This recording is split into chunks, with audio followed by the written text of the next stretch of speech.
Hi అందరికీ నమస్తే. ఈ రోజు తెలంగాణలో ప్రముఖ ఎలక్ట్రిక్ వాహనాల దిగ్గజ సంస్థ బైడ్ చైనీస్ కంపెనీ త్వరలో మన తెలంగాణలో మ్యానుఫ్యాక్చరింగ్ యూనిట్ ని ప్రారంభించబోతుంది. దీనివల్ల చాలా మందికి నిరుద్యోగులకు ఉపాధి దొరుకుతుంది. అలాగే మన హైదరాబాద్ తెలంగాణ ఖ్యాతి విశ్వవ్యాప్తం కాబోతుంది. దీంట్లో ప్రధానంగా కృషి చేసింది కాంగ్రెస్ ప్రభుత్వం, అలాగే రేవంత్ రెడ్డి యొక్క కృషి ఫలితం. కానీ ఈ రోజు కేటీఆర్ గారు మాట్లాడుతూ 2022-23లోనే మేము ఈ ప్రతిపాదన తీసుకొచ్చాం, కానీ విదేశాంగ వ్యవహారాల వల్ల చైనా తోటి భారత్ సత్సంబంధాలు అప్పట్లో లేవు. విదేశీ పెట్టుబడులకు, ముఖ్యంగా చైనా పెట్టుబడులకు అప్పుడు కేంద్ర ప్రభుత్వం వ్యతిరేకంగా ఉంది కాబట్టి అది ఇప్పుడు సడలించింది, కాబట్టి ఇప్పుడు ఈ రోజు వచ్చింది అని చెప్పేసి ఈ రోజు ట్విట్టర్ లో పెట్టడం జరిగింది. అయ్యా, మీరు ఏ రోజు కూడా నిధులను తీసుకురాలేదు, అప్పుల కుప్పగా మార్చిన్లు, రాష్ట్ర ఖజానాను కొల్లగొట్టిన్లు.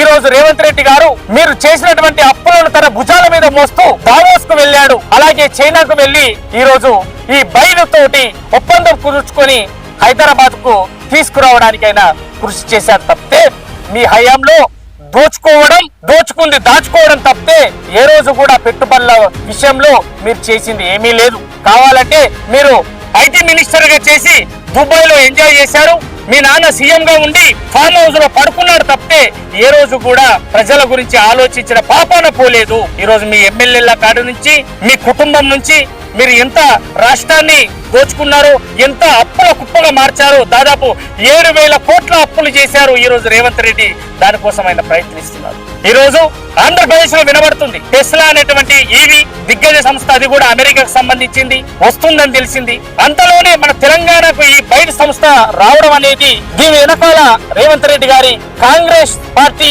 ప్రభుత్వం యొక్క కృషి ఎంతో ఉందనేది యువతకు తెలుసు. అందుకోసం ఈ రోజు మీరు ట్విట్టర్ లో పెట్టినటువంటి విషయానికి ఎంత మంది నెటిజన్లు మీకు వ్యతిరేకంగా పోస్టులు పెడుతున్నారు ఒకసారి కేటీఆర్ గారు చూడండి. ఒకసారి మీరు పెట్టినటువంటి ట్వీట్ కు పునర్విమర్శన చేసుకోవాల్సిందిగా కోరుతున్నాం. జై తెలంగాణ.